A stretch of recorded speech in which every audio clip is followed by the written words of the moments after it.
कर्नाटकाच्या चिकोडीत एका महिलेनं पतीला भर चौकात चोप दिला। या घटनेचा व्हिडिओ सोशल मीडियावरती चांगलाच व्हायरल झाला आणि त्यावर चर्चा रंगू लागल्या। नवऱ्याला या बायकोनं का दिला चोप, नेमकं काय आहे हे प्रकरण, बघूयात याविषयीचा हा रिपोर्ट।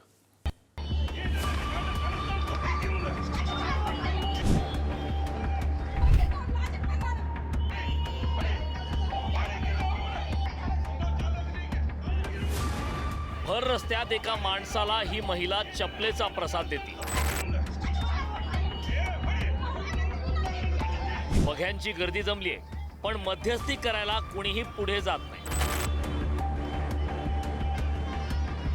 चोप देताना ती महिला समोरच्या हॉटेलकडे हात दाखवून बघ्यांना काहीतरी सांगते।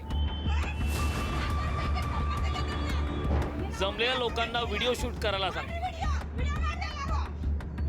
ती दुसरी तिसरी कोणी नाही, तर ज्या माणसाला चोप देते त्याचीच बायको आहे। म्हणजे एकूणच मामला मिया बीवी का आहे। पण हे प्रकरण एवढ्या टोकाला का पोहोचलंय माहितीये? 7 जन्मी हाच पती मिळावा, त्याला दीर्घायुष्य लाभावा म्हणून उपास तापास करणाऱ्या पत्नीने आपल्याच पतिदेवाची चक्क खेटरानं पूजा मांडली। कारण तिनं त्याची बाहेरची भानगड रेड हँड पकडली। कर्नाटकमधील चिकोडी बसस्थानक परिसरातील लॉजमध्ये पती आपल्या प्रेयसी सोबत आला होता। पत्नीला आधीपासून संशय असल्यानं ती पतीवर बारीक लक्ष ठेवून होती। लॉजमध्ये पती आपल्या प्रेयसीसह आला तेव्हा पत्नीनं त्याला रंगे हात पकडलं। पत्नीचा संताप अनावर झाला। तिनं मामाच्या मदतीनं नवऱ्याला चपलेने बेदम चोप दिला।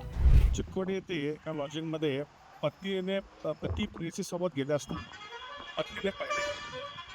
पत्नीने जाऊन त्या रूममध्ये जाऊन त्या पतीस ओढत तंडून चपलाने मारहाण करत बाहेर आणली। तर त्याच ठिकाणी आम्ही तिथे उभे होतो। तर हा सगळा प्रसंग दुर्दैवी आहे। पुढील एका लॉजमध्ये काल एक पुरुष एका दुसऱ्या महिलेसोबत गेला असता त्याच्या पत्नीने त्याला लॉजमध्ये जाऊन बाहेर ओढून नातेवाईका संघ जाऊन तिने त्या नवऱ्याला चप्पलने मारहाण केली। तेव्हा ब्राह्मणांच्या साक्षीने 7 फेरे घेतल्यानंतर पती पत्नी आयुष्यभराचे जोडीदार बनतात। पण विवाहबाह्य संबंधांचं गालबोट नात्याला लागला की हे असं होतं। विश्वासाचा नाजूक धागा तुटतो आणि मग बायको कडक लक्ष्मीचा अवतार घेते आणि पती राजाची अशी भर चौकात धुलाई करते। चिकोडीहून काशीनाथ सुळकुळेसह रशीद इनामदार, पुढारी न्यूज।